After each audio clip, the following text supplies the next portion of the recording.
Bueno, les voy adelantando que supongo que ya lo saben porque me parece que el cronograma, ¿no? Ustedes Ujú. lo tienen. Em, Hoy la idea era hablar de lo inconsciente o del inconsciente freudiano, que en realidad es un poco una continuación de la clase que di en junio. Hola, Alfonso, buenas tardes. Ah, buenas ¿Qué tardes, tal? Lucía. Buenas tardes. Em, Donde vimos un poquito así unas pinceladas de lo que era la primer tópica, es decir, la primera elaboración de aparato psíquico de Freud. Después Alfonso dio también unas pinceladas de la segunda elaboración, que de alguna manera complementa la primera, que es la segunda tópica, ¿sí? Y la idea hoy era continuar un poquito también con la elaboración que hace Freud de este concepto que es central, ¿no? Unos años después, ¿sí? Para lo cual tomo un texto, principalmente, aunque no es el único, pero principalmente organicé la clase en un texto que se llama Lo inconsciente, ¿sí? Que de alguna manera sigue trabajando lo que ya había empezado a trabajar, sobre todo con la interpretación de los sueños, que es lo que vimos en esa clase de junio. ¿Mm? Como les comentaba, hoy retomaremos un poco lo que vimos esbozado con la primera y la segunda tópica freudiana, es decir, el modelo de psiquismo que propone Freud, donde su concepto de inconsciente es central, ¿sí? El texto que yo les decía, que sobre todo voy a tomar hoy, que se llama Lo inconsciente, es un texto de 1915, ¿sí? Este texto se inscribe dentro de unos textos, ¿sí? Que se conocen como metapsicológicos, ¿eh? Eh, y de alguna manera estos textos eh, son, bueno, un intento de elaborar todo un acervo teórico, ¿no? Que dé cuenta del psiquismo humano. Eh, en este texto que vamos a ver, él intenta ir ubicando distintos conceptos a partir de tres registros, que creo que les va a sonar también de la vez pasada.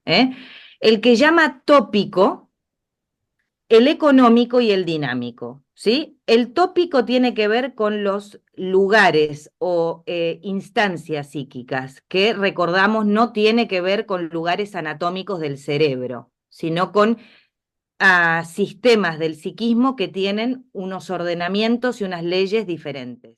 El registro económico que tiene que ver con que en el aparato, ¿no? Freud dice que hay, lo llama de diferentes maneras, fuerzas, energías, cargas, investiduras, ¿sí? Eh, Esto tiene que ver con el registro económico, qué pasa con esas fuerzas, y con el registro dinámico, que es de alguna manera el conflicto que hay entre un sistema y otro, ¿sí? Entonces, más o menos este texto, él intenta ir abordando conceptos teniendo en cuenta estos tres registros, ¿eh? Entonces, bueno, este es el tomo, digamos, del que yo saco el texto que vamos a ver hoy, que si se fijan, ¿no? Se llama Contribución a la historia del movimiento psicoanalítico, trabajo sobre metapsicología y otras obras, ¿sí? Entonces, estos trabajos sobre metapsicología, la verdad es que son muy, muy importantes. Está Pulsiones y Destinos de Pulsión, la represión, que es el tema que, si no me equivoco, Alfonso, si no me corregís, es el tema que va a abordar Alfonso la clase que viene, que es central y además es muy difícil hablar del inconsciente sin abordar la pulsión y la represión, ¿sí? Entonces, yo voy a hablar de este tercer texto, que es lo inconsciente, pero tengo que hacer referencia a los otros porque es muy difícil si no, ¿eh? Em, no abordarlo, digamos, ¿eh? Sí, vale.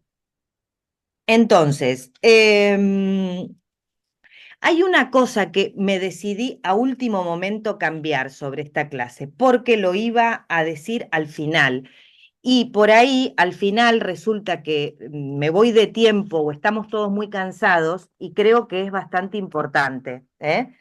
Así que he hecho un cambio a último momento, que es que les voy a, nada, una pincelada primero para que arranquemos así el texto. Si ustedes quisieran leer el texto, se los puedo reenviar en formato digital, ¿sí? El de lo inconsciente.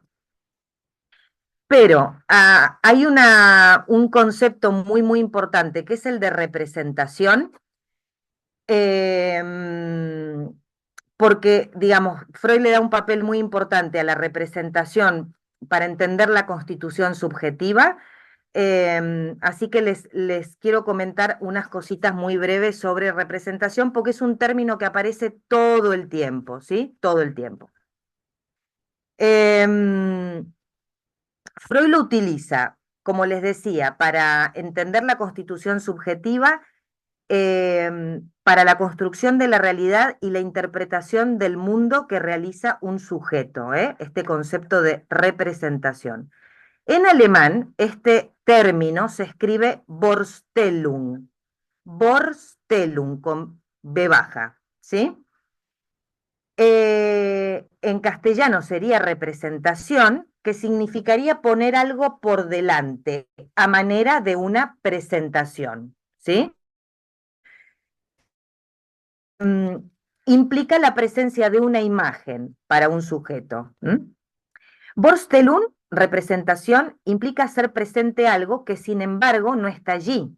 Es decir, es algo que nos permite, ¿no? Representarnos o hacer presente un objeto que en ese momento no está presente, ¿no? Es como si yo les digo, es lo que pasa con los signos, con los significantes de la lengua, ¿no? Que yo les puedo decir jarra, aunque no tengamos la jarra acá, entendemos de qué estamos hablando. Ese significante, ¿no?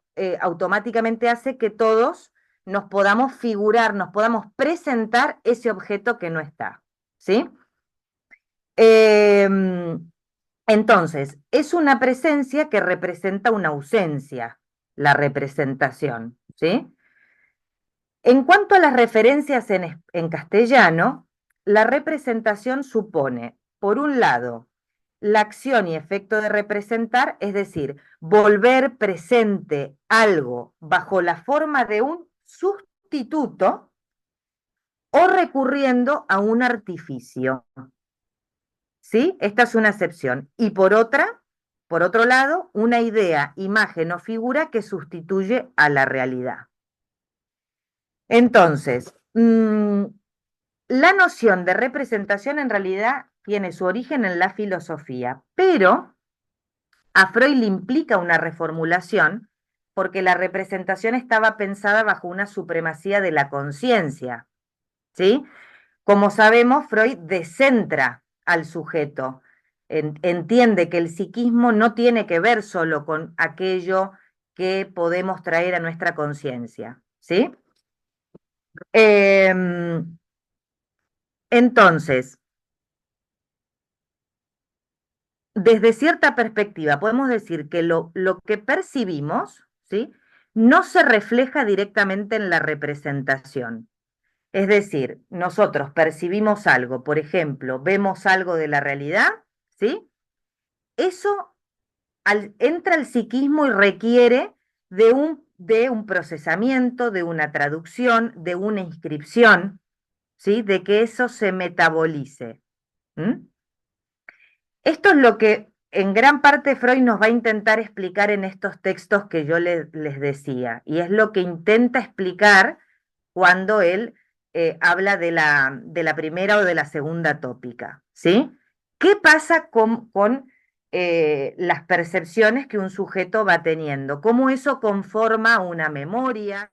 Vale, entonces, una cosa que me había quedado pendiente de la clase de junio, que no hubo tiempo, es que él empieza a explicar esto con un esquema que se conoce como el esquema del peine, porque básicamente porque el dibujito tiene forma de peine, donde él explica un poco, de un modo un poco rudimentario, pero ¿qué pasa con las percepciones que tenemos? ¿Cómo eso se va inscribiendo? ¿Sí?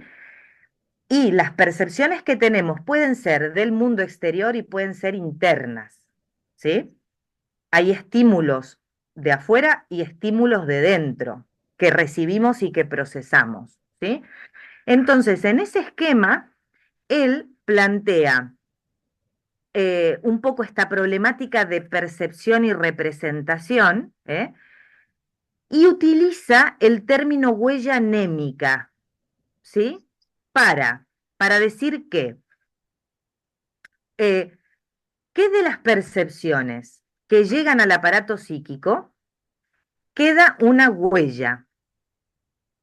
Esto es la manera en la que él va a ir explicando cómo se constituye la memoria, cómo se va creando una memoria, ¿sí?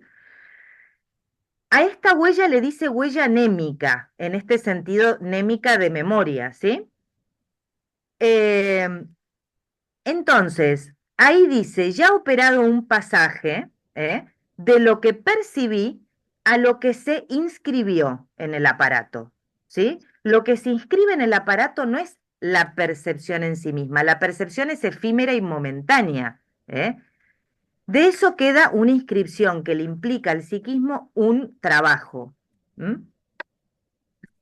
Bueno, ahora sí, habiendo hecho esta breve introducción del término representación que después al final retomo, sí que arranco un poquito con el texto, ¿sí? Entonces, como yo les decía, no podemos hablar de inconsciente sin referirnos al concepto de represión, ¿eh? Voy a decir alguna cosita que creo que es un poco necesaria para avanzar en el texto, pero Alfonso va a profundizar en este concepto, en la siguiente, ¿sí? Y después también en la otra clase, Claudia va a seguir hablando de lo que se llaman las formaciones del inconsciente, ¿eh? Es decir, los olvidos, los fallidos, el chiste, el sueño, ¿eh? Bueno, en el aparato psíquico que Freud propone, ¿sí? Él habla de la energía que circula. Eh, Esto también va teniendo varias acepciones y ya viene de la teoría neuronal, que recordemos que él era neurólogo.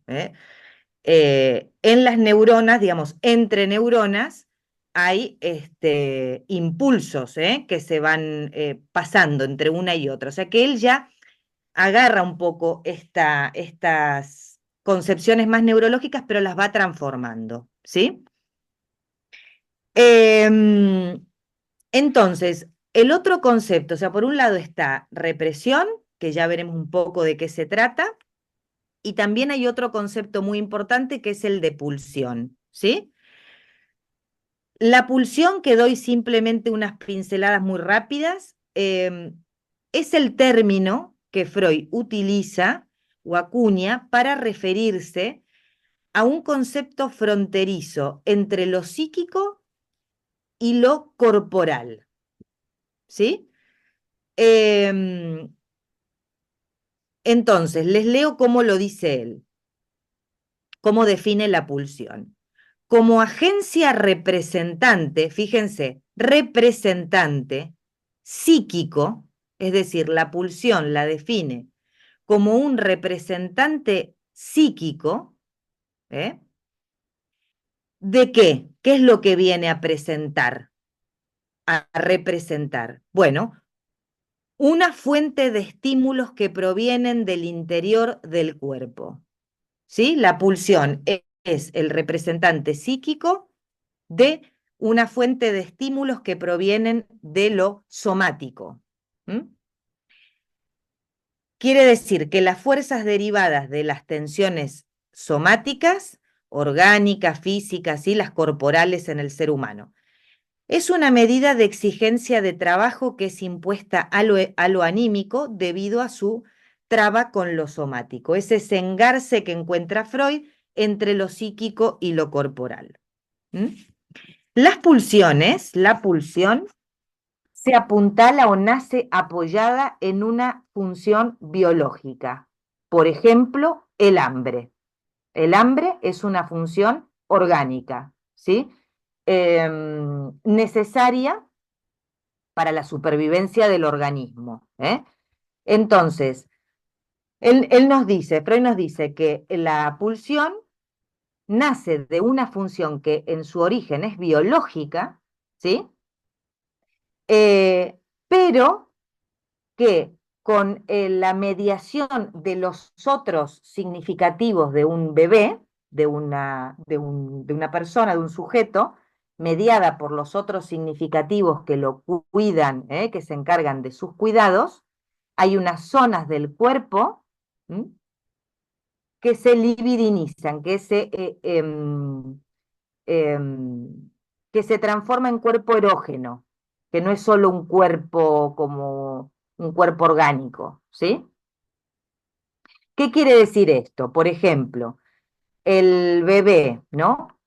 Lactante, mama o toma la teta porque evidentemente tiene esta función biológica que se tiene que cubrir, básica para su supervivencia, pero cuando la mamá le da el pecho o le da el biberón, no importa, ahí se produce mucho más que la sola respuesta o el solo hecho de cubrir una necesidad biológica. Es el vínculo entre ellos y cómo la mamá toca a ese bebé, acaricia a ese bebé, le habla, su tono y todo eso hacen que esa zona del cuerpo, su boca y el pecho de la madre, sí, exacto, cómo eso se convierte, su boca y el pecho de la madre se convierten, ¿no?, en zonas erógenas. Es decir, el cuerpo para el ser hablante es un cuerpo erógeno. Y de ahí la importancia que tienen las pulsiones, ¿sí? Eh, La pulsión tiene o sea, quizás lo complejo, es una manera también que nos ayuda a entenderlo. Si hay un estímulo que proviene del exterior, ¿sí? Yo puedo huir, pero como la pulsión es esa, ¿no? Está entre lo somático y lo psíquico, es interno y no se puede huir de las pulsiones. Los sujetos hablantes no podemos huir de las pulsiones, ¿eh? Podemos huir de algo que nos atemoriza, que está afuera, pero no de lo pulsional, ¿sí? Y aquí está un poco el tema de los conflictos, ¿eh? Este criterio dinámico que les decía antes, de qué pasa entre las instancias, ¿eh? Porque ya veremos que estas mociones pulsionales están en lo inconsciente, ¿m? Pero empujan para salir a la conciencia, ¿sí? Eh, Vale, entonces, ¿qué pasa cuando hay un estímulo interno que provoca displacer, que provoca mucho displacer, ¿sí? ¿Cómo se defiende el sujeto? Se defiende con el mecanismo de la represión, ¿eh? Aquí está, porque les decía que este concepto en este texto era importante, ¿sí? ¿Por qué hay mociones pulsionales por qué es necesaria la represión, ¿sí? Porque podríamos decir, si una pulsión se satisface, debería ser placentero, pero no siempre pasa esto. ¿Por qué? Porque a veces, por un lado, se satisface, pero no cumple con algunos designios, podemos decir, ¿no?, del principio de realidad, que si se acuerdan, el principio de realidad rige nuestra conciencia, ¿eh? Es decir, la conciencia intenta regirse un poco a ciertos principios de adaptación con el medio, vamos a decirlo así, ¿eh? Cosa que no ocurre con el material que es inconsciente. Entonces, Freud arranca este texto diciendo que en nuestro psiquismo todo lo que fue reprimido, es decir, desalojado de la conciencia, todo lo que fue reprimido es inconsciente, pero no todo lo inconsciente está reprimido. quizás un poco difícil esto, pero por eso él llamó a este texto lo inconsciente y no el inconsciente, ¿sí?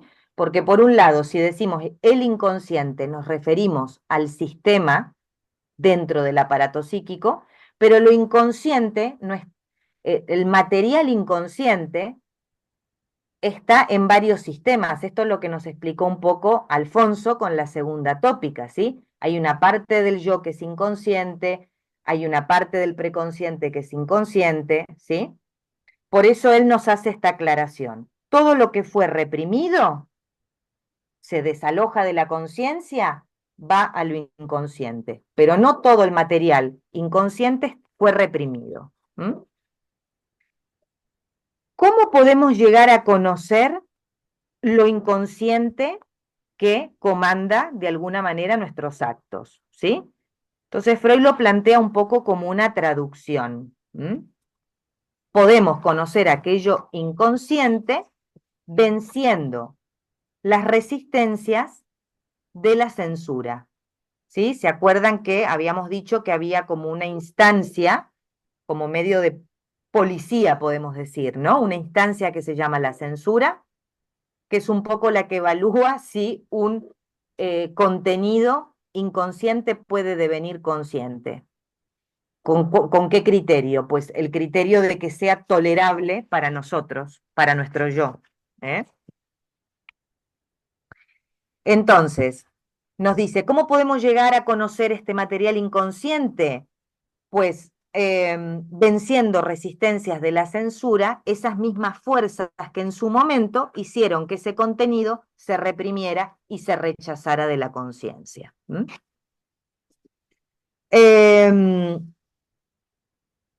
Hice un poquito de resumen por capítulos, por si ustedes después quisieran leer el texto, verán que el texto Freud lo divide en capítulos, ¿sí? El primer capítulo le llama justificación del concepto de lo inconsciente. Es un poco por cuál es para él la justificación de tratar este tema o de la existencia de lo inconsciente, ¿sí? Nos dice, todo acto psíquico es en primera instancia inconsciente y puede pasar al sistema preconsciente-consciente. La frontera entre ambos es la censura. La censura, de alguna manera, ¿no? Es la encargada de modificar el contenido para que pueda pasar a la conciencia y que sea tolerable. Si se puede superar la censura, puede pasar al sistema preconsciente-consciente y ese acto psíquico es susceptible de ser consciente. Cuando no puede pasar esa barrera, es reprimida y es cuando pasa al sistema inconsciente.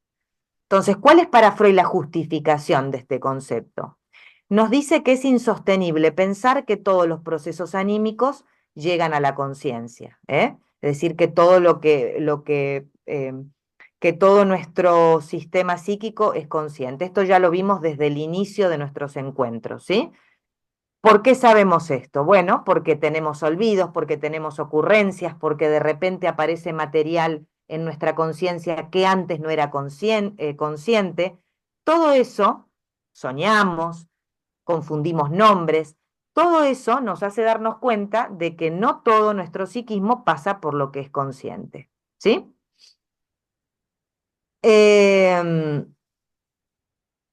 Vale. El capítulo 2, Freud nos habla de que lo inconsciente abarca, por un lado, algunas representaciones que son susceptibles de ser conscientes. Acuérdense que estas son las que estaban en el sistema preconsciente. Por ejemplo, yo ahora mismo puedo no ser consciente de lo que comí hace 2 días, pero si alguien me lo pregunta y yo hago un esfuerzo, esa información, ese recuerdo yo lo puedo extraer más o menos con cierta rapidez del preconsciente, ¿sí?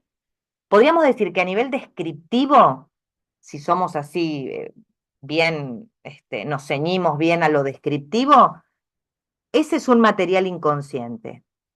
No significa que esté reprimido. Yo rápidamente puedo, ¿no? Con un poco de esfuerzo mental puedo acceder a él, ¿sí? Pero lo inconsciente también abarca aquello que está reprimido y que no tiene posibilidad de emerger a la conciencia, ¿sí? Fíjense que este es un poco lo que les decía del criterio tópico, ¿eh? Acá Freud nos habla de cómo pasa un material por las distintas instancias psíquicas, ¿eh? Eso era lo tópico. Entonces, nos va a decir que un acto psíquico atraviesa por dos fases. Esto es un poco el resumen, la síntesis de lo de antes, ¿no?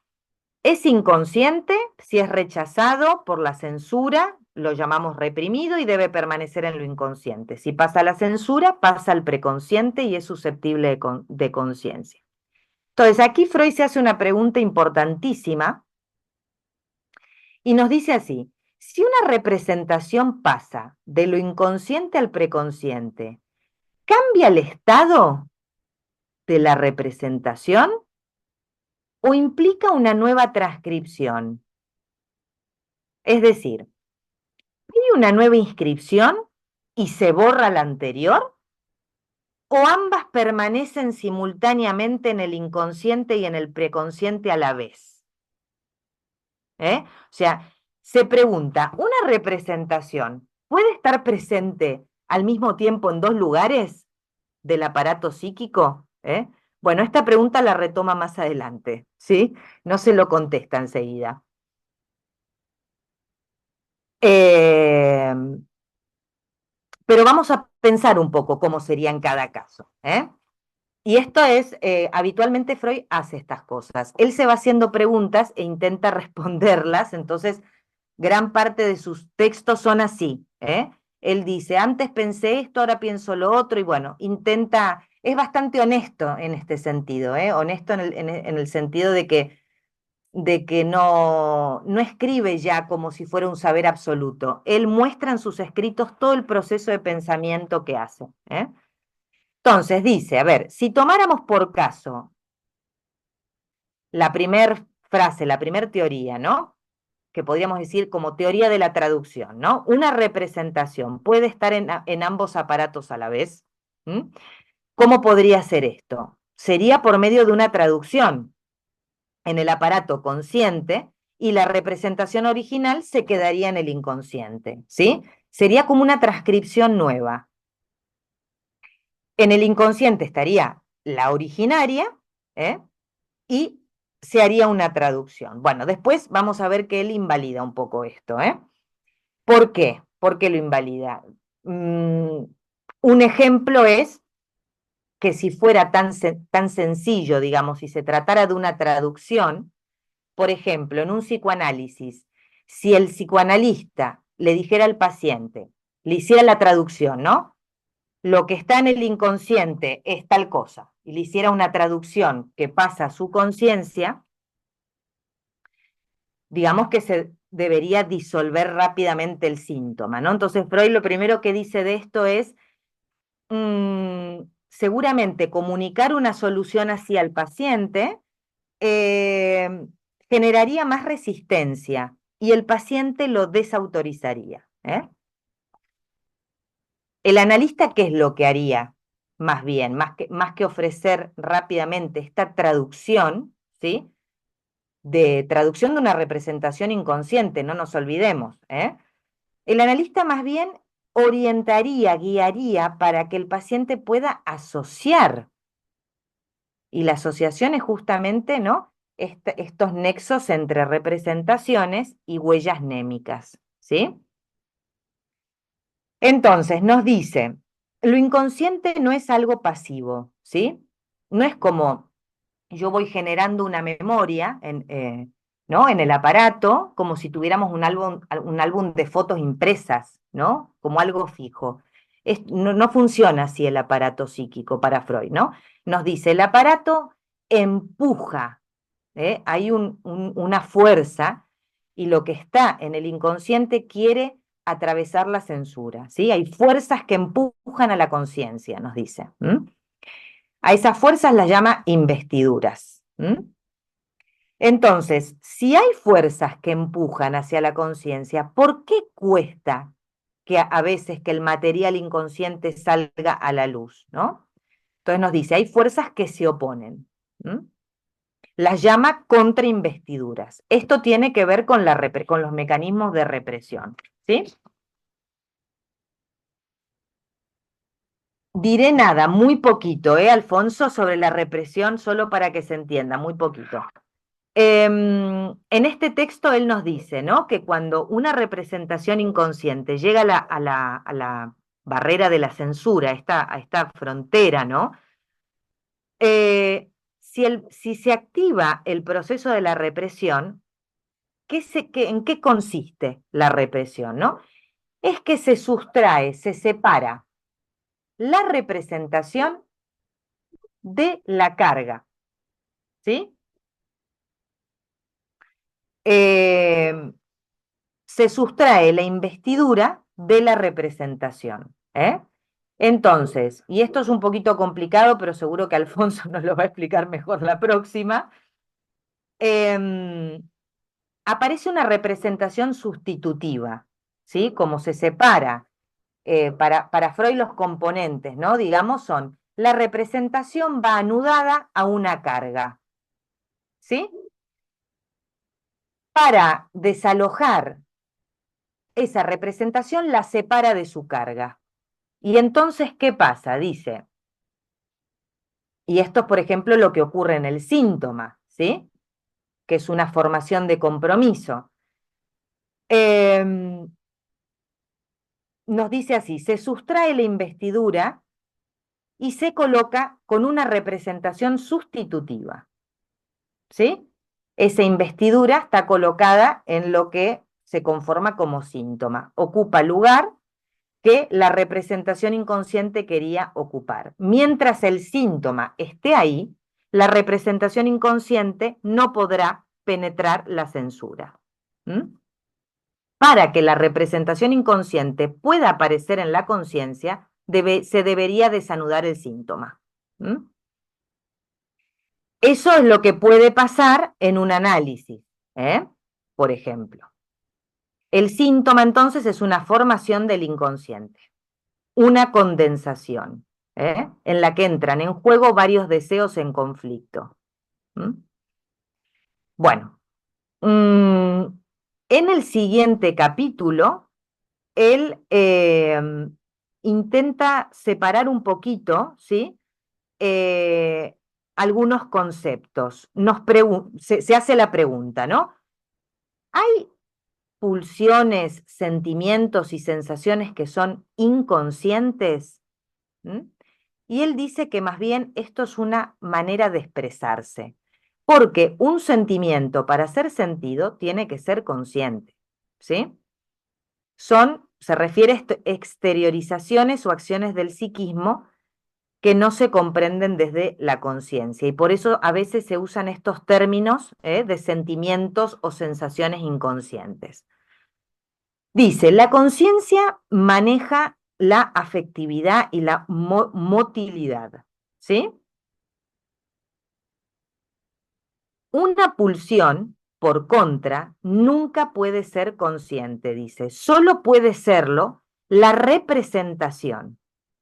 Es decir, ¿se acuerdan esto que cuando empecé les dije de que él definía la pulsión como el representante psíquico, ¿sí? Representante psíquico. La pulsión como tal puede aparecer en calidad de representación, ¿sí? En el inconsciente lo mismo, necesita tener esta representación, ¿sí?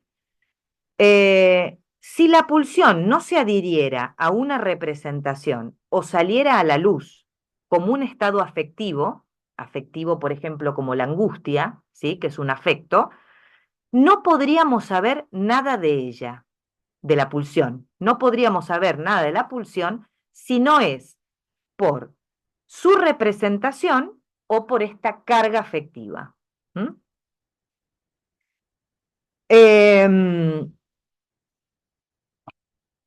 Vale. Entonces, retomando, la represión separa a la representación del afecto, ¿sí? Em, los afectos tienen más que ver con los procesos de descarga, ¿sí? Y las representaciones tienen más que ver con lo que hablábamos de las huellas némicas, ¿vale? Entonces, hay un capítulo que él dedica al funcionamiento de la represión, ¿eh? Y yo aquí, él toma muchos ejemplos de cómo funciona la represión en el caso de la histeria, de la histeria de angustia, la histeria de conversión y la neurosis obsesiva. Yo aquí no voy a entrar, no voy a entrar en esto hoy, ¿vale? Simplemente creo que es importante que nos quede un poco la idea de que la represión es un proceso, ¿no? Que se cumple o que se ejerce sobre representaciones que suceden en la frontera entre el preconsciente, consciente y el inconsciente, ¿sí? Que el mecanismo de la represión implica sustraer la carga, la energía de la representación y que la representación reprimida sigue teniendo acción en el inconsciente, ¿eh? No es que queda como fulminada, ¿sí? Queda en lo inconsciente. Em, vale, entonces, en el capítulo 5 nos habla de las propiedades del sistema inconsciente, ¿sí? Nos dice que en el núcleo del inconsciente, ¿qué encontramos? Hay las agencias representantes de la pulsión, ¿sí? Agencias representantes es un poco como decir representante también, ¿sí? Estas agencias representantes de la pulsión buscan descargar su investidura, ¿eh? Entonces, aquí vuelve a decirnos los principios del mecanismo inconsciente, que esto lo vimos, diría, con un poco más de detalle cuando hablamos de la primer tópica. ¿Se acuerdan de que decíamos, ¿no? De que cuáles eran las leyes o principios del inconsciente, es la ausencia de contradicción, ¿sí? Que pueden haber mociones que confluyen entre sí sin contradecirse, es decir, que pueden estar simultáneamente conviviendo, que en el inconsciente no hay negación, que es atemporal, es decir, que los sucesos no están ordenados según una cronología temporal, eh, que está regido por el proceso primario. El proceso primario era lo que tiene que ver con que la energía es libre y se puede desplazar entre representaciones, ¿sí? A diferencia de que en la conciencia la energía está adherida a una representación, por eso se llama energía ligada. ¿M? En el inconsciente se produce la condensación y desplazamiento, ¿sí? Por el proceso primario. ¿Qué significa eso? Que se pueden desplazar las representaciones o condensar varias en una sola, ¿sí? Esto lo vimos cuando explicamos un poco cómo se armaba el sueño. No sé si más o menos lo tienen así en la cabeza o no. Eh, Esto de la condensación y el desplazamiento, ¿no? Una representación puede entregar a otra todo el monto de energía o una representación puede condensar sobre sí la investidura de muchas otras representaciones, ¿eh? Y luego, de lo último que nos dice sobre los principios del inconsciente es que rige más la realidad psíquica que no el principio de realidad exterior, ¿sí? Es decir, que los procesos inconscientes no se rigen bajo el principio de realidad, sino por el principio de placer. ¿Mm? ¿Cómo podemos conocer estos procesos? Dice Freud, estos procesos inconscientes. Bueno, los vemos, por ejemplo, en el soñar o en la neurosis, ¿sí? Un poco lo del soñar lo vimos cuando vimos interpretación de los sueños y lo de las neurosis es algo que iremos desarrollando, ¿sí? Entonces, en el capítulo 6 nos habla un poco de qué pasa entre los sistemas, sobre todo el preconsciente, consciente y el inconsciente, ¿sí? Nos dice que bueno, que el inconsciente no está en reposo, que es algo vivo, y que hay una relación de influencia recíproca con el preconsciente. ¿Mm? La relación entre sistemas no se limita solo a la represión, no es que es lo único que puede pasar entre sistemas, ¿sí? Mm, puede haber un retorno de lo reprimido, que esto seguramente también Alfonso nos explicará, ¿eh? ¿Qué pasa cuando un material es reprimido, va al inconsciente? Bueno, eso puede retornar. ¿En forma de qué? Bueno, ya lo veremos.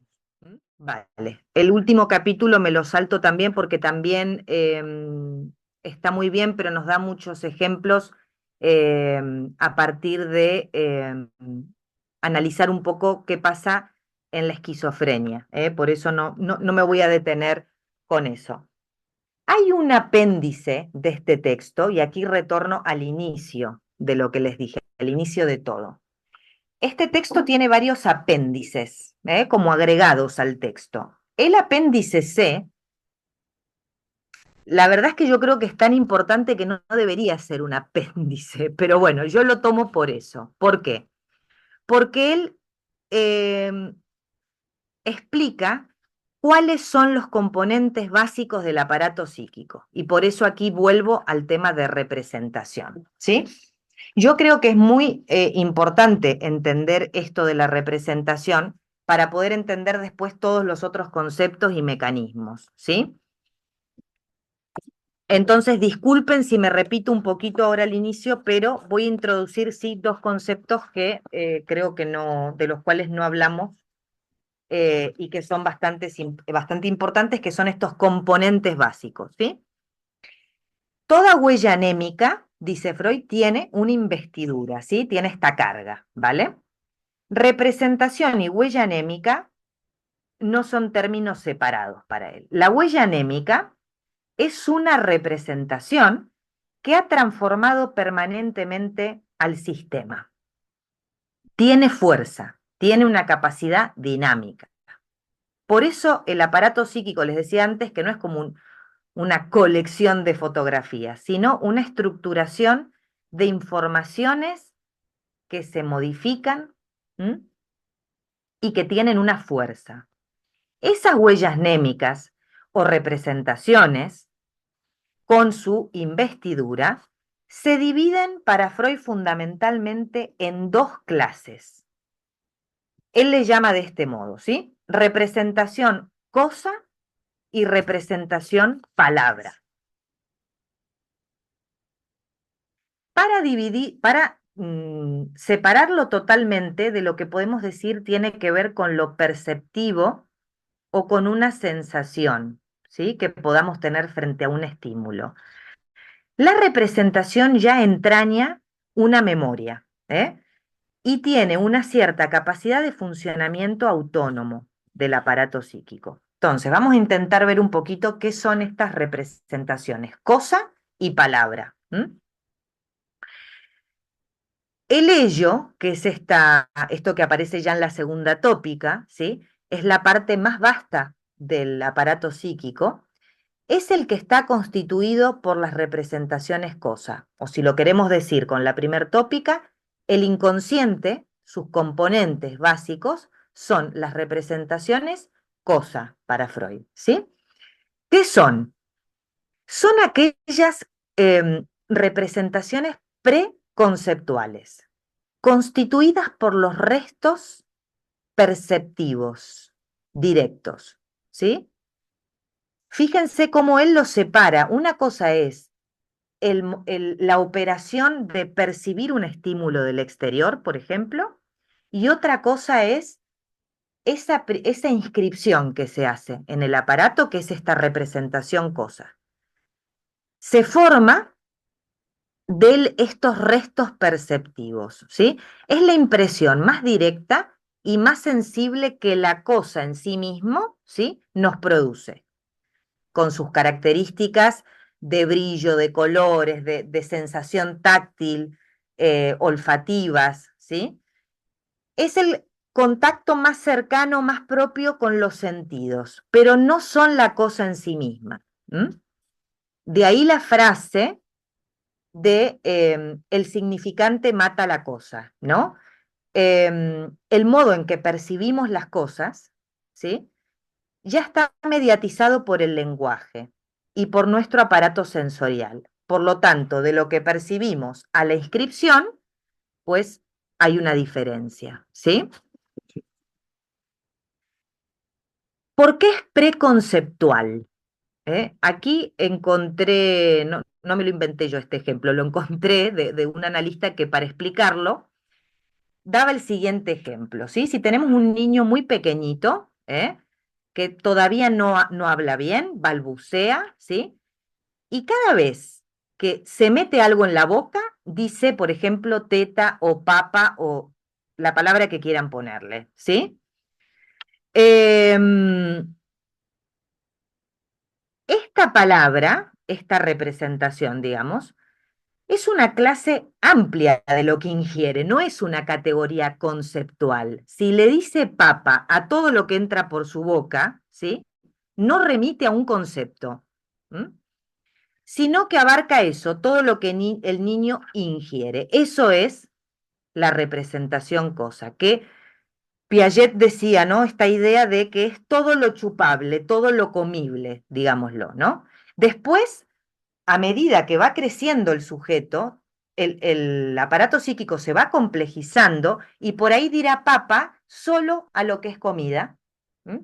O después dirá papa a lo que es, yo qué sé, carne.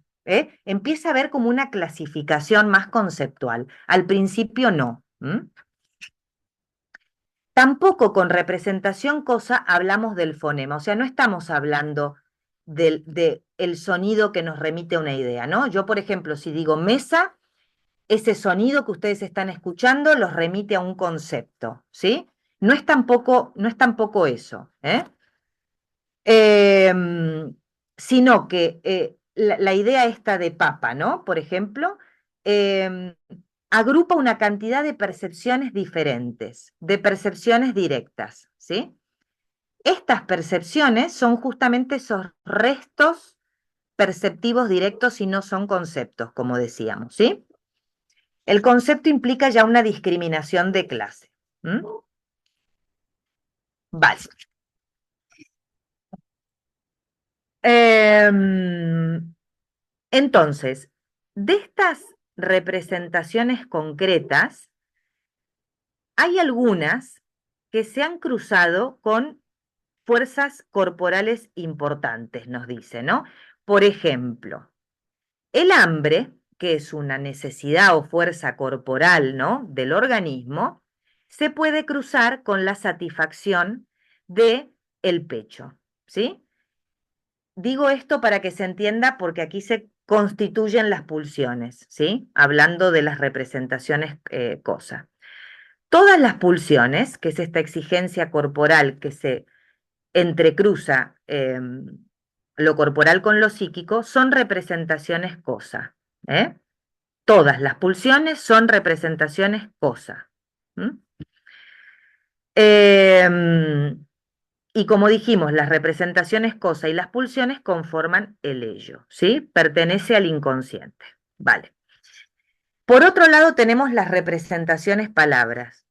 Representación palabras. Disculpen si esto es un poco pesado, pero creo que es importante porque nos permite un poquito entender el funcionamiento. Pero si están muy agotados, me lo dicen. Intentaré, ya con esto termino, con representación palabra termino. La representación palabra tiene un orden cerrado. Ahora explico qué significa cerrado, ¿sí? La representación palabra sí que tiene requisitos, no se construye de cualquier manera, ¿vale? La palabra tiene una imagen visual, ¿m? Que es la imagen de la palabra escrita. La palabra escrita, ¿sí?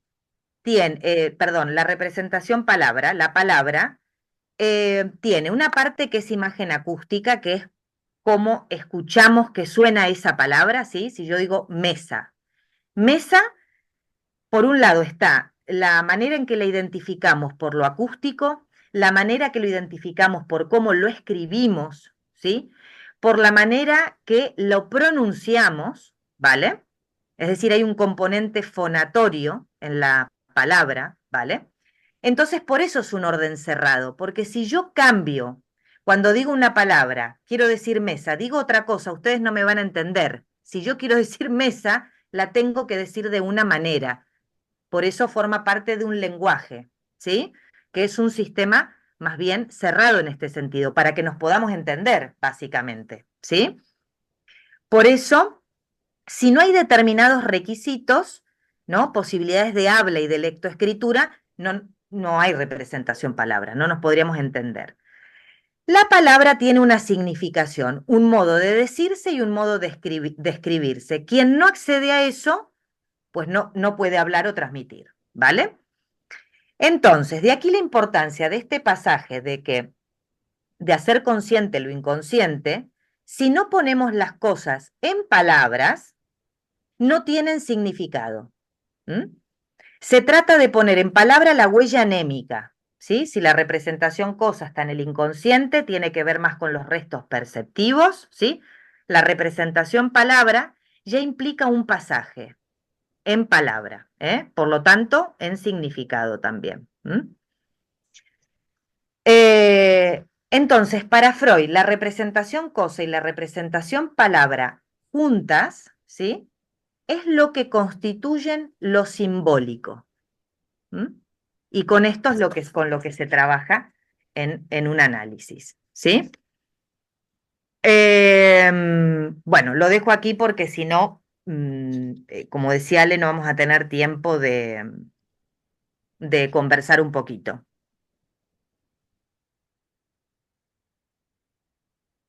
Eh, Muchas gracias, Lucía. La verdad es que me gustó mucho. Ahí hay un par de cosas que pensé cuando estabas hablando, porque claro, hay algo que no saben los compañeros, es que vos trabajas con lenguaje de signos también, ¿no? O sea, para sordos también, trabajas con sordos. Sí, no actualmente. Fue algo a lo que dediqué estudio Claro, un tiempo y lo tuve que dejar, pero lo sí, digo porque en un momento no me escuchabas y me dijiste, te leo los labios.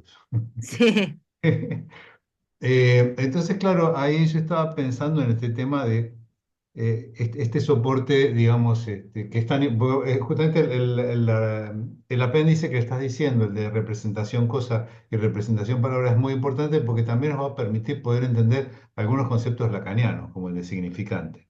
sí, sí. Entonces, claro, la pregunta que yo me hacía es, porque en algún momento dado, yo me acuerdo cuando estudiaba, alguien preguntó, bueno, pero digamos, ¿cómo se puede identificar una persona si no ve, por ejemplo, o si no Mm, oye? Que sí, son preguntas interesantes, ¿no? sí. ¿Cómo se forma el Esta, lenguaje cuando no hay audición, ¿no? claro, claro. El tema es que haya significante, es decir, en el caso de la lengua de signos, para mí es un campo interesantísimo, porque además ha sido muy poco abordado por el psicoanálisis, porque en el psicoanálisis justamente podemos decir que en general operamos con el discurso hablado, oralmente, ¿sí? ¿Qué pasa? En la lengua de signos es una lengua, cumple todos los requisitos que tiene una lengua. Lo que pasa es que los canales son distintos. En vez de haber un discurso que va lo auditivo y lo verbal, en la lengua de signos tiene que ver se intercambia el canal por lo Bueno, representacional con las manos, el cuerpo, los gestos de la cara lo visual. y el movimiento de la boca también. Es muy interesante eso. El tema es si cumple, digamos, este, los componentes si tiene los componentes que tenga una lengua, aunque los canales sean otros. Y en el caso de los ciegos, pues lo Claro. mismo. Sí, yo también, otra de las cosas que también quería señalar es que por qué ese apéndice, así como cuando uno lee algunos textos, no dejar escapar las notas a pie de página, porque a veces las notas de pie de página son realmente muy esclarecedoras y muy importantes. Pero en ese apéndice también podemos entender un poco esta división entre las representaciones, porque y esto también nos va a servir un poco más cuando avancemos las propuestas lacanianas, ¿no? Porque en el momento en que Freud genera toda su teoría, En ese momento se está dando el curso de Lingüística General por Ferdinand de Saussure. Se hace Mm, 1800, en 1905, 1906. Por lo cual, la lingüística como sí. disciplina todavía no estaba conformada, no estaba consolidada. Sin embargo, con todo esto que está haciendo Freud, está desde algún lugar anticipando el uso que va a hacer después Lacan de la lingüística para aplicar la psicoanálisis. Así que me pareció muy interesante todo lo que hablabas de las representaciones. No sé si alguien quiere también comentar o tiene alguna duda. Anímense, si pueden habilitar el audio ustedes mismos, ¿eh? Yo tuve que repasarlo bien repasado, ¿eh? Se lo Sí. digo. Y ahí me acordé que esto, agradecí mucho que a mí me lo explicaron en la universidad bastante al inicio, y es verdad que nos decía la docente que es algo que se ve poco, que se estudia poco en los psicoanalistas, y es lo básico que compone el psiquismo. Sí, sí. Entonces, tiene su dificultad, pero es importante. Sí, Alfonso. Bueno, me ha gustado muchísimo, Lucía, cómo lo has expuesto, porque son los principios básicos, como bien dices, que muchas veces no se trabajan en el psicoanálisis. Yo tuve la suerte con mi análisis personal que, bueno, mi analista tenía una... Yo no tuve la fortuna vuestra, ¿no? Allí en Argentina, pero aquí en España ya sabéis lo complicado que es acceder a la información, pero él tenía una formación bastante freudiana, kleiniana, entonces hace ya años me interesé mucho en estos principios básicos que luego la realidad es que son complejos, ciertamente la primera vez que se oyen son complicados, tú has explicado una gran claridad, pero ayudan a ver cómo era lo que Freud entendía por el aparato psíquico y, como bien dices, a partir de la cuestión de la existencia de la represión. Y me ha resultado, y nada más es señalarlo para el resto del grupo, una cosa que creo que es que lo vivimos también en los análisis personales o cuando trabajamos con nuestros pacientes, la cuestión de las defensas, ¿no? Yo Mm, recuerdo en mi análisis, o sea, como pareciera que la gente a veces cree como en los sueños, o sea, alguien llega, hay que interpretar, entonces es como una especie de chistera que sacas algo y lo dices, y no es así, porque entonces, lo has dicho muy bien, fuerzas más la defensa. Entonces yo suelo decir que puede intelectualizar incluso mucho un análisis. Entonces ahí están bien los silencios, que asocie libremente. Y luego lo que has comentado, claro, la separación del quantum, ¿no? O sea, de la cantidad, de la carga que lleva la representación, o sea, pues un quantum de afecto, de manera que se pueda ir enlazando en el propio trabajo. Por eso el trabajo del análisis, claro, es largo, porque se trata un poco de que la interpretación puede llegar en un momento casi equivalente a lo que el paciente o el analizante puede estar en ese momento sintiendo, para que en ese momento se produzca el insight, el paso del material inconsciente realmente hacia el consciente. Pero sin embargo, y me ha gustado mucho cuando, y eso es importantísimo, ¿no? Porque todos estos contenidos de los que Freud habla que están ahí, si intentamos en la interpretación sacarlos a la luz, al final se cierra muchísimo más y puedes echar abajo todo un proceso analítico porque aumenta la barrera. O sea, las defensas tienen están ahí por algo, no se trata de desmontarlas, sino de con la asociación libre ir poquito a poco. Yo decía a veces, me decían a mí al principio también, o sea, era como poner las miguitas un poco de pan, ir poniendo un poquito las miguitas, ir poquito a lo mejor ir señalando algo para que de alguna manera la asociación libre vaya fluyendo y no forzar luego efectivamente la barrera. O sea, que buenísimo, ¿no? Me ha gustado que son conceptos complejos, pero clarificados, muy bonito y muy bien. Y yo quería también comentar que, bueno, en esta época Freud está dentro antes de producir un giro importante que hace hacia 1920, que es con este replanteo, esta redistribución de las pulsiones, ¿no? Porque en un momento dado él habla, justamente en esta serie de textos está Pulsiones y Destinos de la Pulsión, que señalabas un poco esta idea de el concepto de límite entre lo psíquico y lo somático. Y, y entonces ahí en este momento, cuando habla de las pulsiones, él las clasifica como las pulsiones sexuales y las de autoconservación. Y en ese momento son como opuestas. Pero después Mm. vamos a ver, cuando vayamos avanzando, que después se le van a unir estas dos pulsiones, ¿no es cierto? Y va a alargar otra teoría que va a ser la de las pulsiones de vida y pulsión de muerte, ¿no? Pero esto es ya, supongo que lo veremos el año que viene, no lo veremos ahora. Sí, las próximas clases están un poco pensadas para ver estos conceptos que nos permiten darnos un poco una idea de cómo funciona el aparato, ¿no? Por eso el tema de la represión, de cómo funciona cada instancia, de que hay unas leyes que rigen cada aparato, ¿sí? Ahí han levantado la Sí, mano. Iván.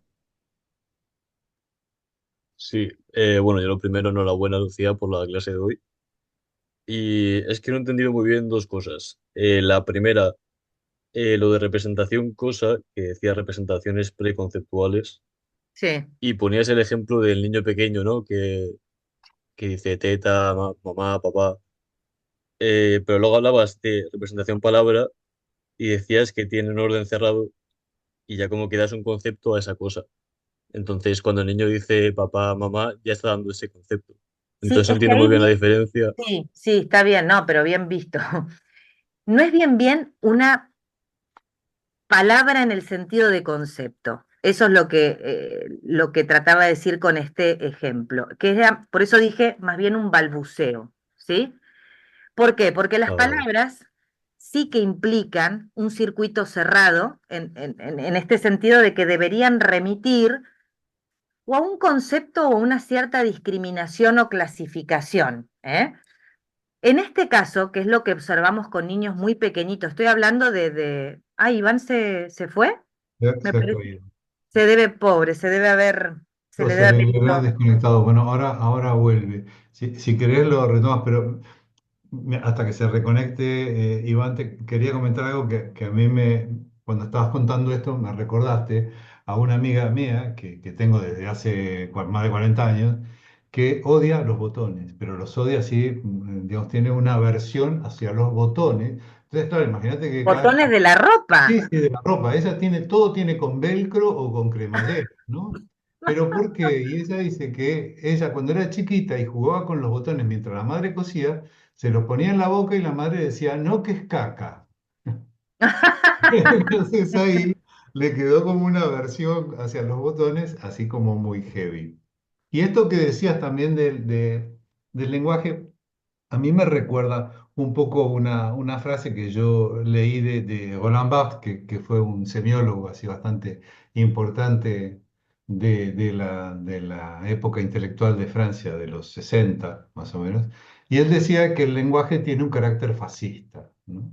Porque uno no puede elegir cómo decirle algo a algo, a Mm, una cosa, ¿no? mm. Entonces ahí yo decía, claro, cuando yo digo el concepto de mesa, que generalmente uno el primer concepto que tiene cuando dice, bueno, el concepto mesa, ¿no? Es como la primera profesión, carpintero, ¿no?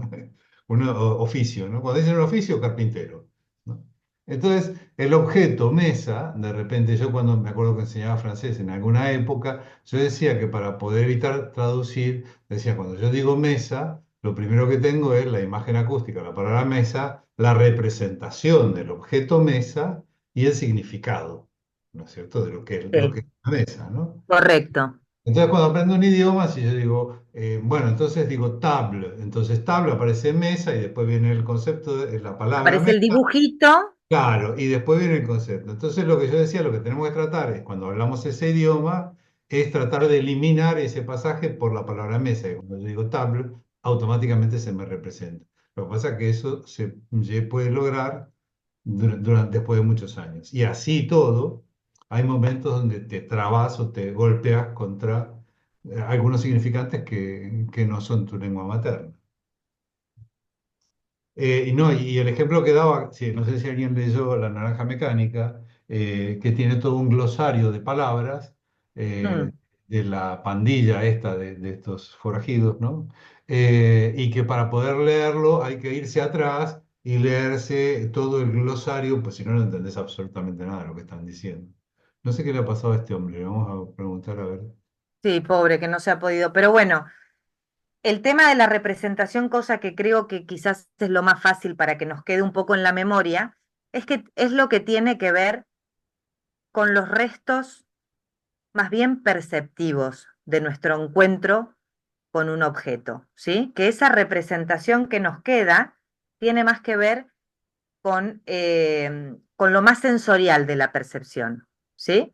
En cambio, la representación palabra, ya hay ese pasaje más conceptual. Ahí está, Iván, ahí se está Ahí conectando. está. Bienvenido, Ya Iván. estoy, perdonad. Se te Se me había desconectó. apagado el ordenador, sí, se me había apagado. Ya estoy, perdonad. Retomamos un poco por la pregunta que hiciste, que en este caso el ejemplo que yo daba de papa, papa no en el sentido de papá, sino de papa de comida. Patata. Decía que era más bien del orden del balbuceo, es decir, un sonido en realidad que permite representarse para el niño, pero no un concepto, sino todo aquello que se puede meter en la boca. Es decir, que la representación cosa tiene más bien que ver con los restos perceptivos, ¿sí? Con lo que nos va quedando, con lo que vamos inscribiendo, más a nivel sensorial del encuentro con los objetos, con los estímulos, ¿sí? Eso se inscribe en nuestro psiquismo, con estas representaciones cosa. La representación palabra sí que ya implica un pasaje a lo conceptual, ¿eh? Y es esto de que la palabra nos remite, ¿no? A cómo suena, cómo se escribe, a una cierta sistema de clasificación, ¿sí?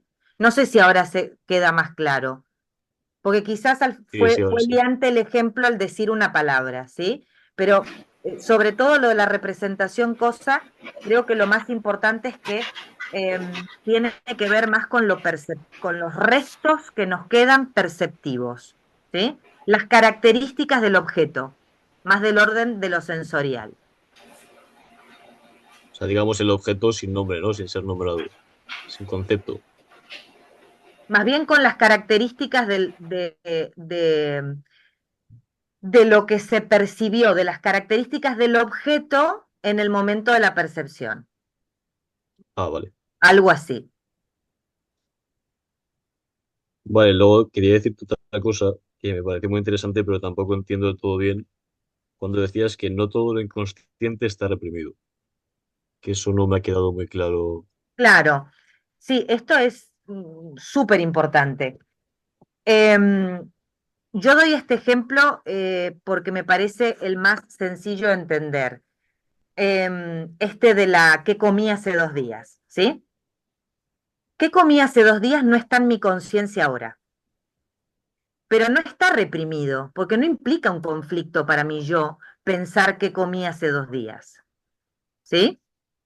Entonces, es una información, un material que no está en mi conciencia, pero tampoco está reprimido en el sentido de este mecanismo que separa la representación de su monto de afecto y lo envía al inconsciente, ¿sí? Como todo el sistema preconsciente, gran parte del sistema preconsciente no nos es consciente todo el tiempo que estamos despiertos. Podemos acceder a él cuando lo necesitamos. Ese material no es consciente, por lo tanto podríamos decir que a nivel descriptivo es inconsciente, pero no está reprimido, ¿sí?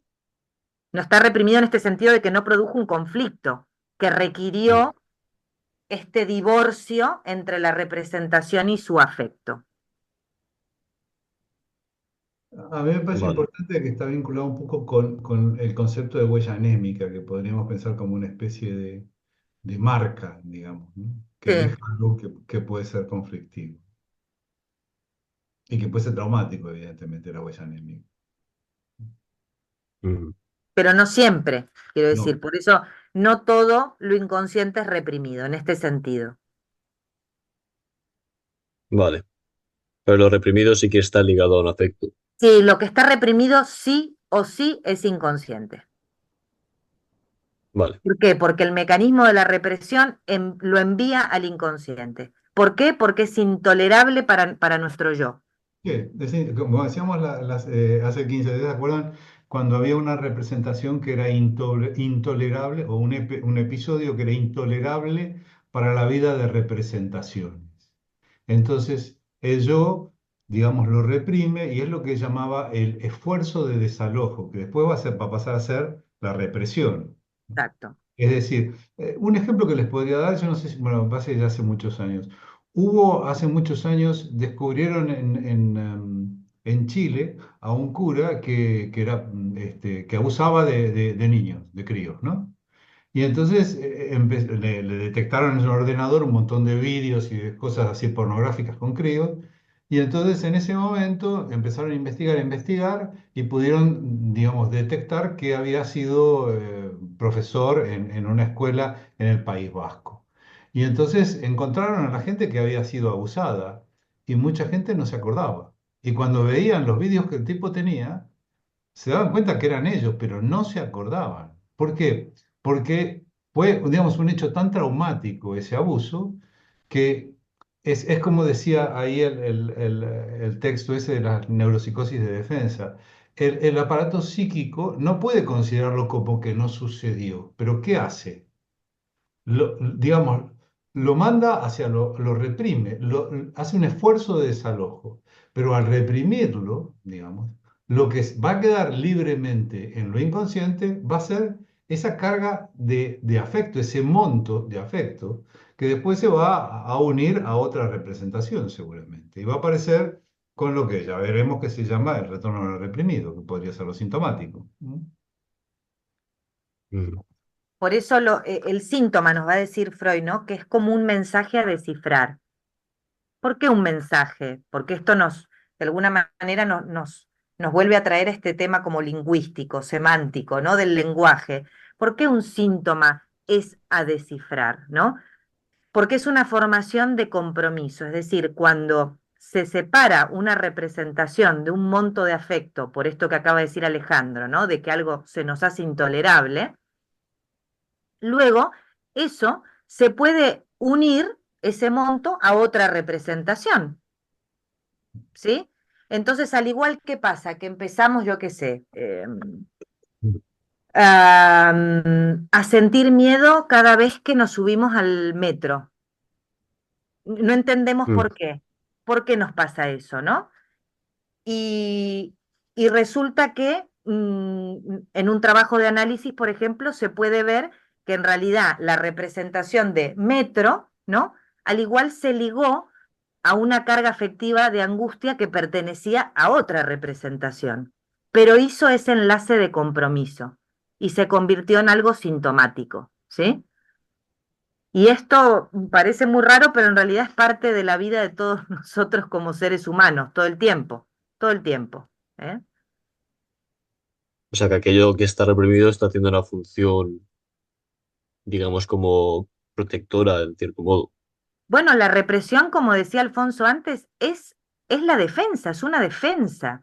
Lo que pasa es que Claro. después nos puede traer problemas, pero es una defensa, porque libra a nuestro yo de algo que realmente es muy difícil y nos permite más o menos seguir, ¿no? Circulando por la vida. El problema es cuando eso al final nos acaba perjudicando por otro lado, ¿sí? Pero sí, principalmente es una defensa que tenemos. Sí, correcto. Ok. Hablando de lo que comentábamos del proceso primario, que es el proceso que se da en lo inconsciente, ¿no? Y estos conceptos de condensación y desplazamiento, que eso después, si vemos algo de la interpretación de los sueños, lo podemos ver. Pero el otro día hablaba con un colega que me decía que tenía, un colega francés, que tenía una colección de elefantes, ¿no? En miniatura, ¿no? Que le gustaban mucho los elefantes, y entonces me dice, después de que murió mi madre, empecé a soñar con elefantes, y siempre, digamos, me aparecía sueños con elefantes, ¿no? Y en análisis me di cuenta de que en realidad soñaba con mi madre y esta pasión por los elefantes tenía que ver con esta frase, elefant, elefant, Mm. fantasma, ella es Ah, fantasma. mira. Y le venían en sueño de esa forma, para que vean un poco cómo se puede, digamos, estas representaciones se pueden adherir a nivel inconsciente. Me pareció aparte como ejemplo muy, hasta entrañable, te diría, ¿no? Por eso es que para Freud es la cura por la palabra, en este Mm. sentido, entendiendo que ¿no? En nuestro psiquismo lo que operan al final son representaciones y palabras, lenguaje, ¿sí? No sé si a alguien más le gustaría comentar algo. Gisela, Sí, dice, date, Me había date. quedado, ¿se escucha? ¿Sí? Sí, sí, ¿sí? perfecto. Me había quedado pensando en lo que habías comentado vos que y en lo que y en esto último que decías, entonces se puede hacer un psicoanálisis y llegar a una cura en alguien que no, o sea, que no tiene el acceso a la palabra, no que tiene el lenguaje de señas, por ejemplo. O sea, es posible hacer tener. Con lenguaje de signos. Sí, Estás congelada. sí, sí. Perdón, me congelé ahí, ¿no? De nuevo, el conejo Sí, sí. ¿sabés cuál es Con el, lengua. el, el problema? El problema es cuando no hay acceso al lenguaje. Ese es el O problema. sea, de esa forma, con eso, con ese recurso se podría, Claro, el esa lenguaje de persona puede. signos es un lenguaje y por lo tanto estructura el psiquismo de ese modo. Lo que pasa con muchos chicos sordos y sobre todo pasaba antes es que se los condenaba al no acceso al lenguaje. ¿Por qué? Porque los padres no se podían comunicar, porque el chico no los escuchaba, ¿no? Porque nosotros al final, ¿cómo accedemos al lenguaje? Primero porque escuchamos a nuestros otros significativos que hablan, ¿sí? Ya nos hablan antes de que nazcamos, cuando estamos en la panza ya, ¿no? Nuestra mamá nos habla, la gente se acerca a la panza, le habla a la panza, bueno. ¿Qué pasa? Que con los chicos sordos, si no se hace algo, si no se interviene de modo inmediato para que ese niño de algún modo acceda al lenguaje, sí que hay efectos desastrosos en la constitución del psiquismo, pero desastrosos, de que un chico puede quedar al margen de lo simbólico y por lo tanto desarrollar una psicosis, ¿sí? Por eso en España, por ejemplo, hace varios años, cuando un bebé nace, es obligatorio hacer la prueba de la audición. Es una prueba prematura que se hace cuando el bebé salís del hospital y se hace. A veces te la hacen en el mismo hospital. ¿Eh? ¿Por qué? Para detectar precozmente si hay una pérdida importante de audición, porque se entiende que interviene y dificulta o directamente obstaculiza el acceso a lo simbólico, que se hace por medio de la lengua. Pero lo importante es que haya lengua. Si eso es por lengua de signos, por lectura labial, o el tema es la comunicación. Y también pensaba lo que estábamos hablando también al principio, no como la importancia de que haya un otro cuando hay, por ejemplo, esto, ¿no? Un bebé, ¿no? Y entonces aparece el cuerpo y la posibilidad de que este cuerpo sea cuerpo y no un cacho de carne, diríamos, Exacto. ¿no? Sí, sí, sí. Eh, en los casos en los que no hay, por ejemplo, ¿no? En los casos en los que aparecen institucionalizados, hay un otro, pero es, funciona. Sí, sí, es lo que se estudió como hospitalismo.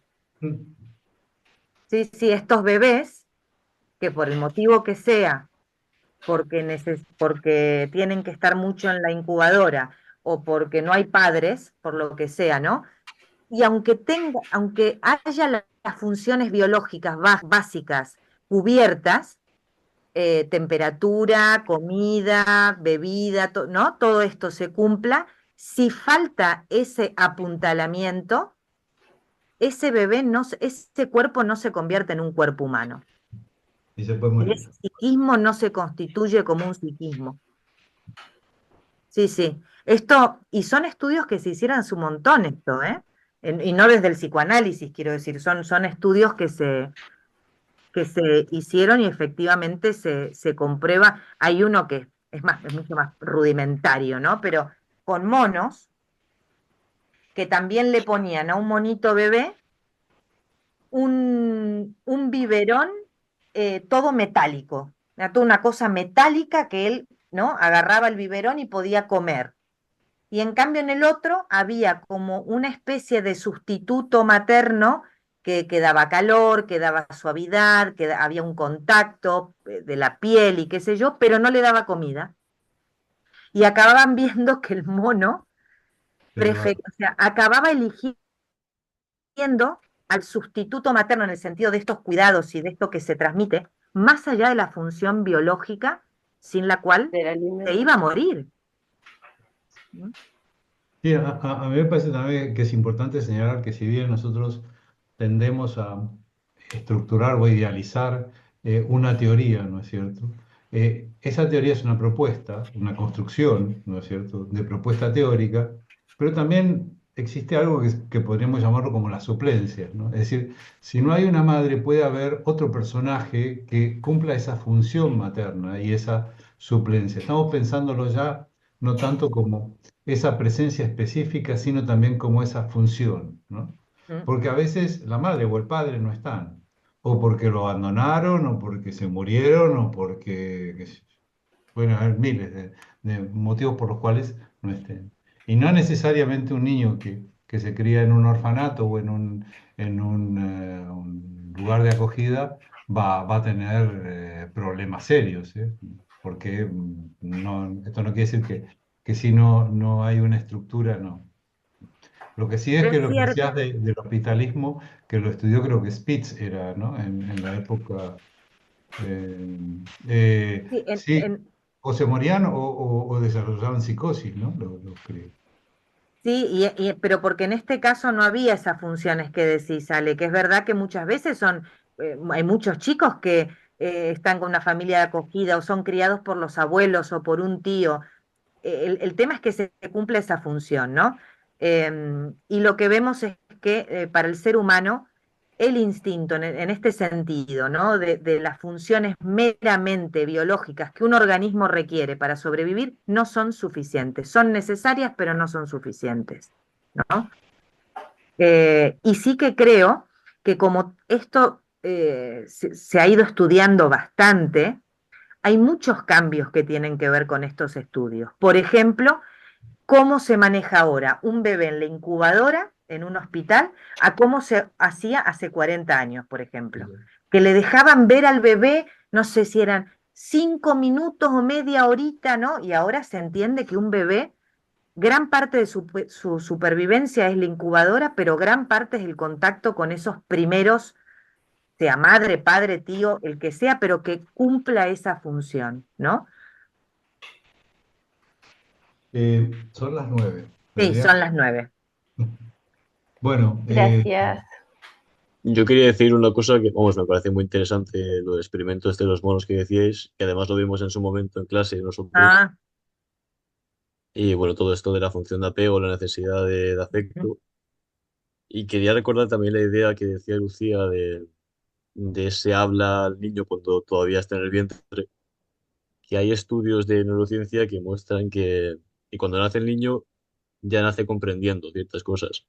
Entonces veías con potenciales de acción que, bueno, en especies de gráficas, que se activaban zonas del cerebro asociadas al habla, como es esta comprensión. Entonces, que es un campo apasionante y muy interesante de estudiar. muchísimo. Y más uniendo psicoanálisis y neurociencia, que se podría hacer algo interesante. Sí, bueno, y es me va a verdad, costar y es mucho verdad que desenvolver. nosotros provenimos más de una rama del psicoanálisis, ¿no? Que tiene que ver con la manera en que Lacan leyó a Freud, pero sobre este tema que estamos hablando ahora, hay que decir que toda la rama más kleiniana del psicoanálisis y muchos post-freudianos, ¿sí? estudiaron muchísimo lo que sucede en los primeros años de estructuración de un sujeto. Y realmente lo hicieron con un rigor y con una clínica que vale la pena. Por ejemplo, el tema del concepto del yo piel, ¿no? Esto, Alfonso, tú seguro que lo tienes mucho más, más presente. Vivian Thieu, todo el tema de Vivian Thieu y el Eh, yo y el Exacto. Bion efecto. también es otro que lo Y también estudió mucho. Bion, los clunianos, sí, sí, sí, sin duda. Y un autor que para mí es fundamental es Winnicott, que Winnicott. era pediatra, además. Entonces tenía toda una formación médica y bueno, creo que realmente a ellos se les debe mucho de realmente pensar cómo se estructuran, que además es muy difícil de estudiar esto cuando con un bebé, por ejemplo, ¿no? O lo que decías, Iván, de lo que ocurre cuando se está gestando, ¿no? Bueno, nos vemos el 8 de octubre y la presentación va a estar a cargo de Alfonso. Ya Estupendo. saben que si tienen alguna duda, tenemos ahí el chat de WhatsApp que les también estuve recortando ahí, les puse el capítulo este de la represión. Alfonso, sí, de la represión no, de lo inconsciente. Si nos quieres recomendar algo para leer, nos mandas ahí en el chat, nos dice Os mando información allí para poder ir abriendo el tema. Perfecto. vale. A mí me gustaría mandarles un texto muy cortito de 3 páginas que explica el tema del el concepto de representación que vimos hoy, un poco de recorrido de este concepto. Me parece que es muy corto, no es un rollo enorme, que un poco es lo que conversamos hoy. Si les parece, se los mando también. Sí. Está en un enlace, es un PDF de estos libres que está en internet, ¿sí? Bárbaro. Bien. Bueno, Bueno, muchas buena gracias a quincena y todos. nos vemos la Nos próxima. vemos. Hasta Hasta la luego. próxima. Gracias. Hasta luego. Luego. Hasta luego.